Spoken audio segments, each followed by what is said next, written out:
was a woman of common sense and good judgment.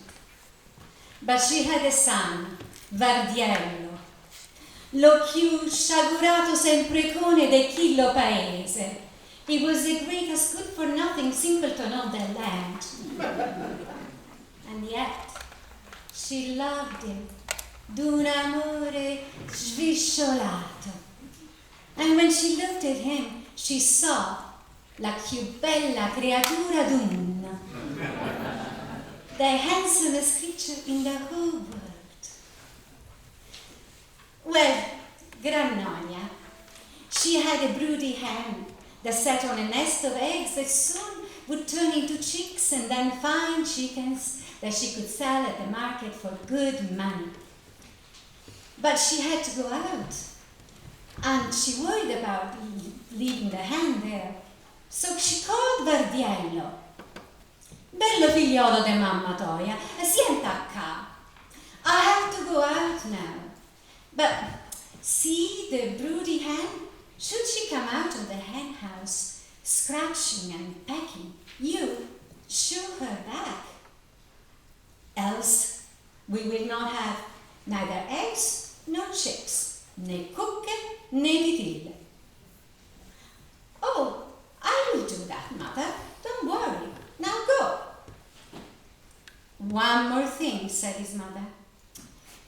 In the cupboard in the kitchen, there is a jar full of poisonous things. Don't touch it. Don't eat it, else you get sick to your stomach and you die. I will not touch poison. Don't worry. Move on. Go. And his mother went out.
Vardiello went into the garden and he began to dig holes to pass the time. Just then he saw the hen coming out of the hen house. Well, he was upon her right away, saying, "Sciò, sciò, sciò, frusta qua e passa là." Sciò, sciò, sciò, frusta qua e passa là. Sciò, sciò, sciò, frusta qua e passa là. But the hen didn't pay any attention to him. So then Vardiello, he began to stomp his feet. Sciò, sciò, sciò, frusta qua e passa là. Sciò, sciò, sciò, frusta qua e passa là. But the hen still did not pay any attention to him.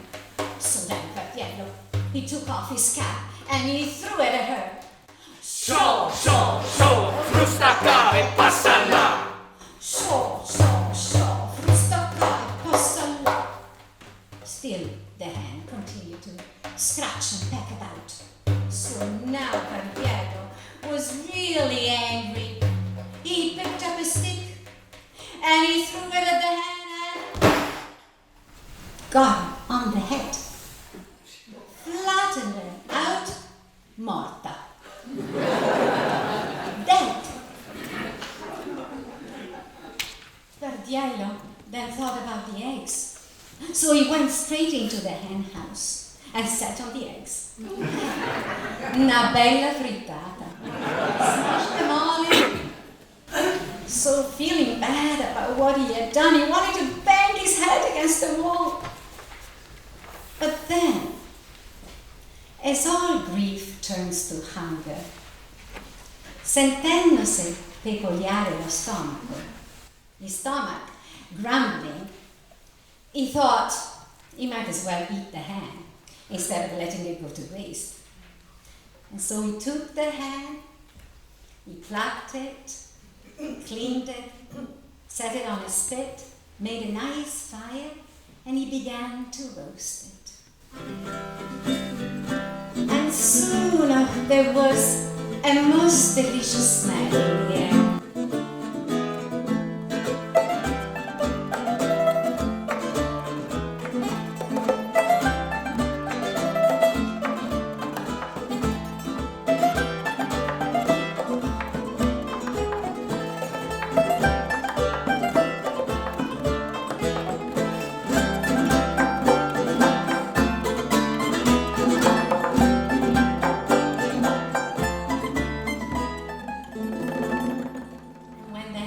Almost ready.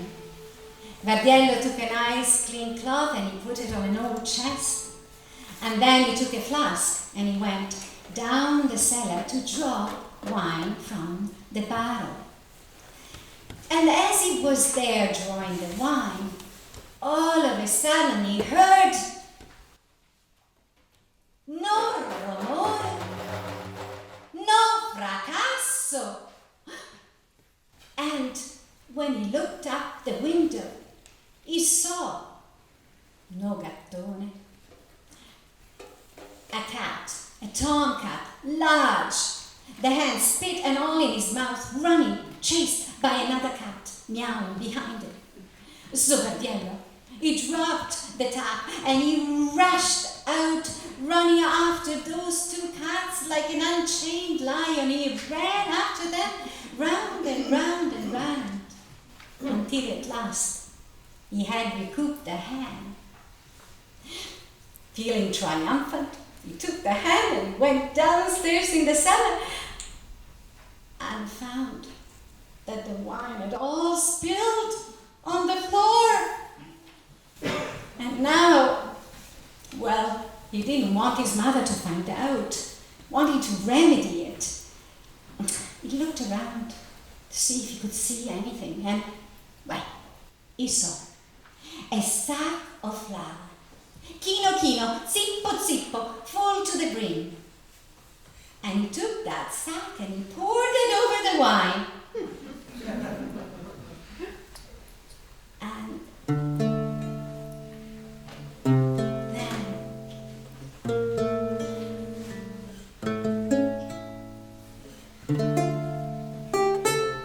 he sat down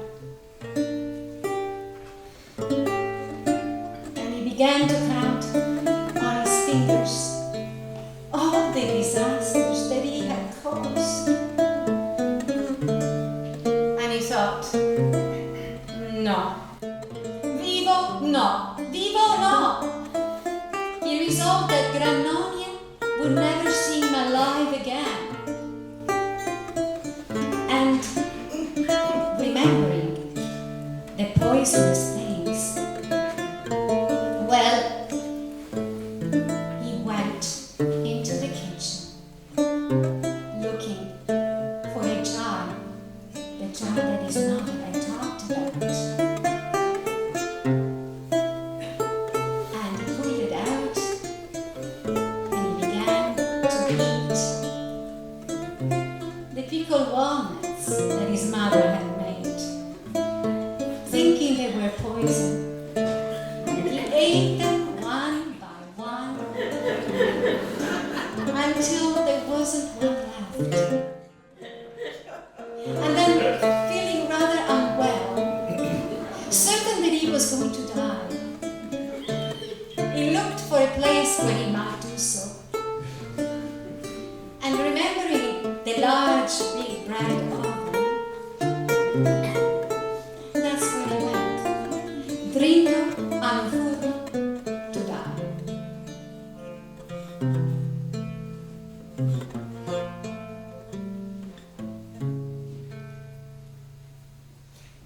A short while later, his mother came back. She knocked at the door. A good long time she knocked. But as Vardiello didn't come, Well, she at last kicked the door open and went in. She began to call, Vardiello, Vardiello. But as he didn't answer, she began to worry. Something had happened. Vardiello, Vardiello, where are you? Why aren't you answering, eh? Are you deaf that you don't hear? Are you stiff that you don't run? Eh? Are you mute that you don't answer me? Where are you? Dove sei, briccone? Dove ti sei ficcato, eh? Faccia d'empiso.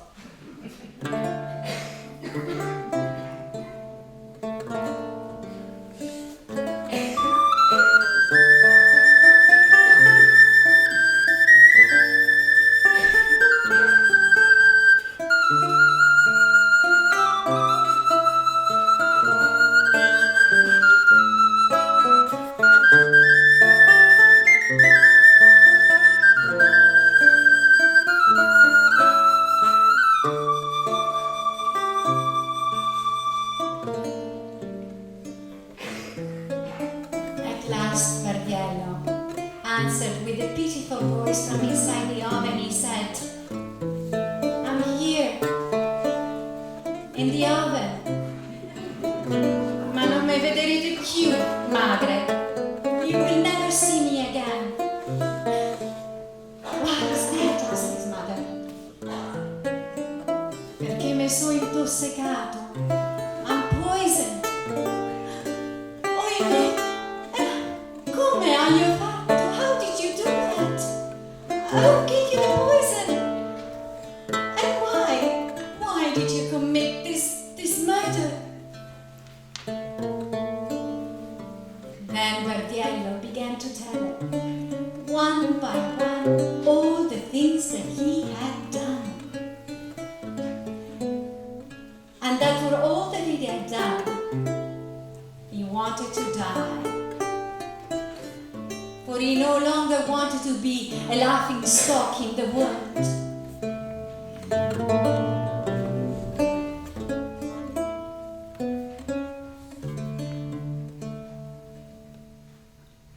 When his mother heard this, scura si vide, e amara si vide.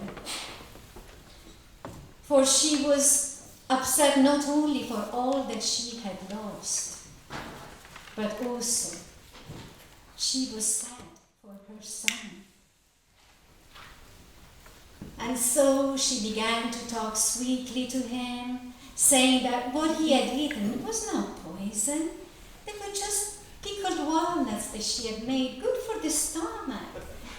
And she tried with sweet words to draw the melancholy out of Vardiello, because she loved him, d'un amore svisciolato. And so, in time, she convinced him to come out of the oven and to distract him from the whole ordeal. She went and took a nice piece of fabric, a lovely piece of cloth that she had woven with her own hands, and asked him to go and sell it at the market. Ah, ma non fare negozio con persone di troppe parole, eh? Do not do business with people of too many words. Not too many words, do you hear me, Vardiello? Of course, madam, have no doubt. I will do as you say. Goodbye.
his arm, he walked and he walked and he walked all the way to the city of Naples and went straight to the market, and there he began to call, "Telo, telo, cloth, cloth for sale."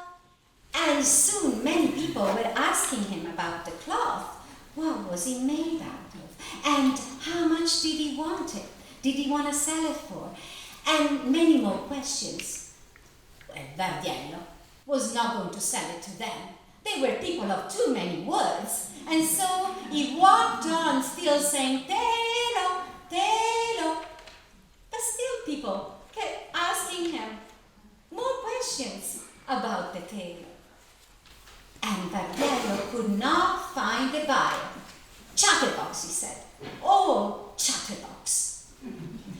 And so, after a while, after a couple of hours of this, he was kind of tired and he wanted to rest a while, and he looked for a place where he might do so. And he saw a house. It was more like a palazzo than a house, and it had a courtyard, and it looked really quiet in there.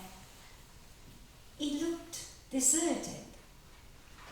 Maybe because it was a place haunted by Munnaciello, the spirit of the little monk that lives in deserted places.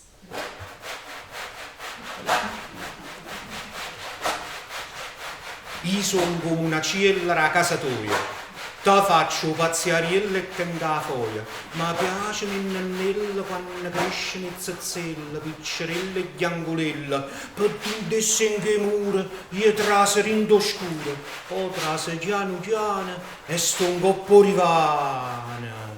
Si trase più vicino, io vengo in da cucina, poi trase renze e sto sotto la prerenza, ma la notte per dispietta mi mette a pierolietta, e quando tu ti spoglia e resta in zuttanina, io vedo Margellina.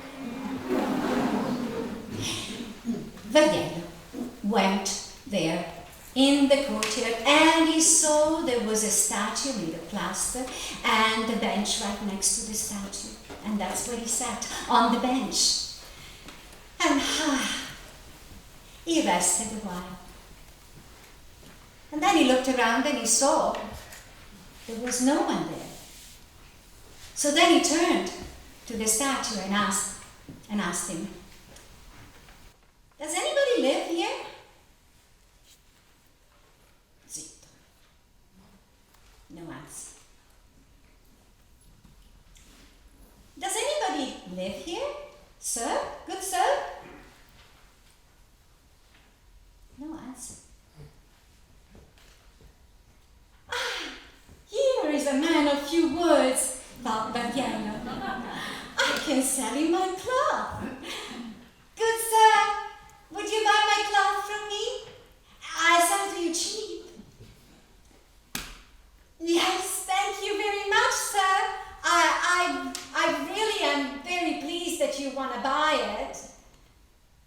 I will leave it here on the bench, and tomorrow I'll pass by, and you pay me." "Thank you. Thank you so much, sir." And so Vardiello, he left the cloth on the bench.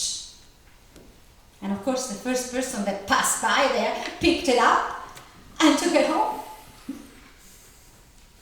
Vardiello went back home, and he told his mother all that had happened. And when she heard, she nearly passed out.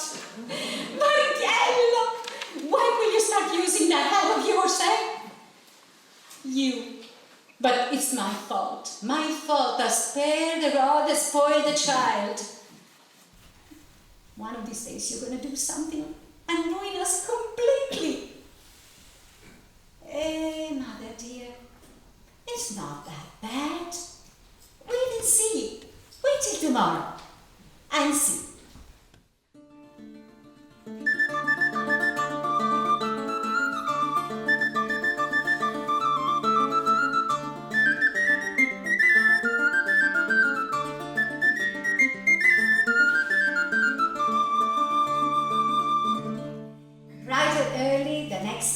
Vardiello and he walked back to the market and straight into the courtyard, and the cloth was gone. "I see, sir, that you have bought my cloth. Thank you. Now, good sir, will you please pay me?" There was no answer. "Good sir, please, won't you pay me for my cloth?" Still no answer. "Messere, pagami la quela, eh?" But still, nothing happened. So then Vardiello, he got so mad, he picked up a stone and he threw it at the statue, and he so hard that he cracked the statue. And the plaster began to fall, and there was a great big hole in the statue. And in the hole, there was a glitter. Vardiello went closer, something shining inside the statue. And when he looked in, he saw that there was a pot full of golden coins. So then he reached inside the statue and he pulled it out. And holding it tight to his chest, he ran all the way home until he arrived and he told his mother, "See, mother dear, see, a pot full of gold coins."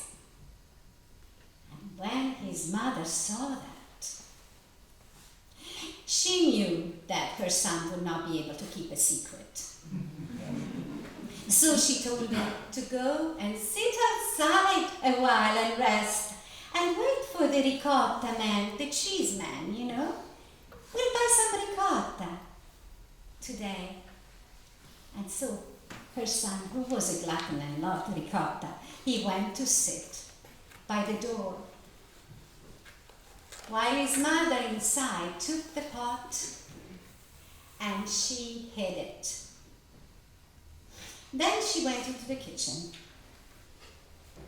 and went upstairs to the window. And from the window, she began to drop down on Vardiello passa e fico secche e passa, raisins and dried figs and raisins, like a shower from the sky. Raisins and dried figs, like a shower on Vardiello. And when Vardiello looked and saw the raisins and dried figs coming down, for more than half an hour, his mother did this.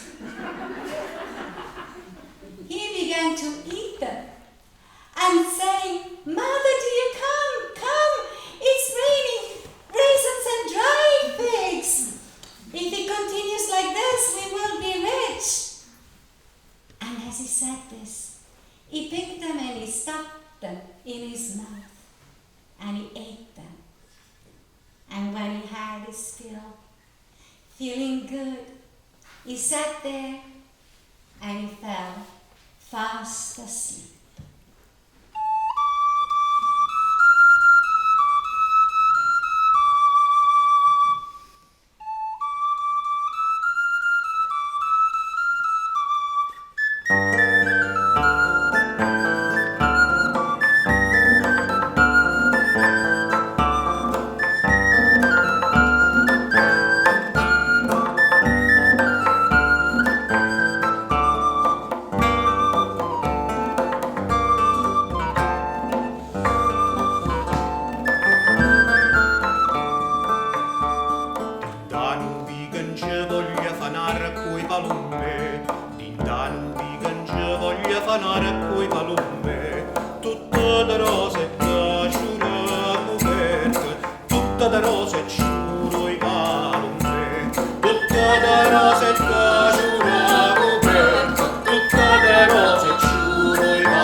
posta meglio parto i palumne, addosa poi sto gentile pietto, addosa poi sto pietto i palumne, addosa poi sto gentile pietto, addosa poi sto pietto i palumne.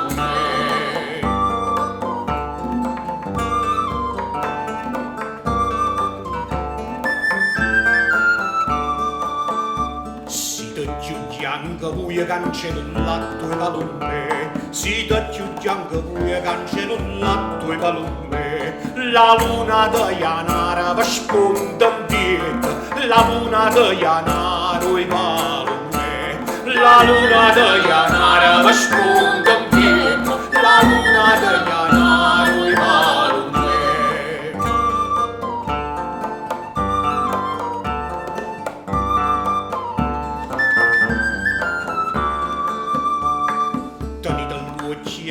Preda Daniello e palumne, Dani dall'occhio da preda Daniello e palumne, sta bocca quando para la vena giura, sta bocca meno giuro e palumne, sta bocca quando para la vena giura, sta bocca meno giuro e palumne.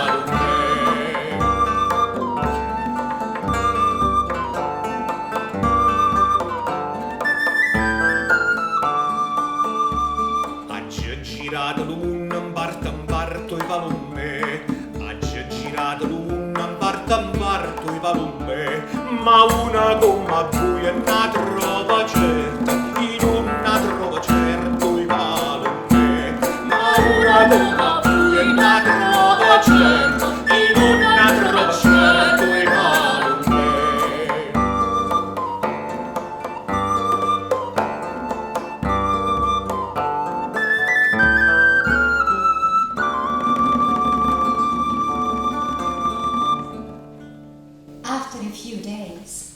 Vardiello went to the piazza early in the morning. There was the judge presiding over all the disputes of the people, settling affairs among them.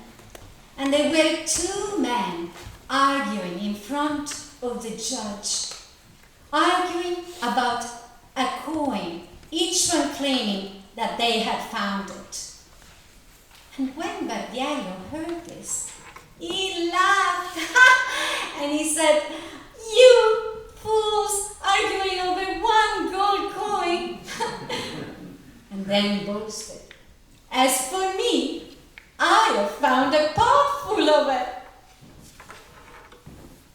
When the judge heard this, he called Vardiello closer and asked him how, when, and where had he found that pot full of gold. And Vardiello, he said, "I found it by a palazzo inside the Damme that day that it rained raisins and dried figs." And when the judge heard this, he looked at him in amazement, and then he understood exactly what the matter was and dismissed him as a fool. And so, that is how the stupidity of the son made the mother rich. And the wit of the mother made up for the foolishness of the son, whereby it is clearly seen that a ship that is steered by a skillful hand will seldom strike upon a rock or sand. Nave che governa a buon pilota non tozza scoglia, è cosa nota.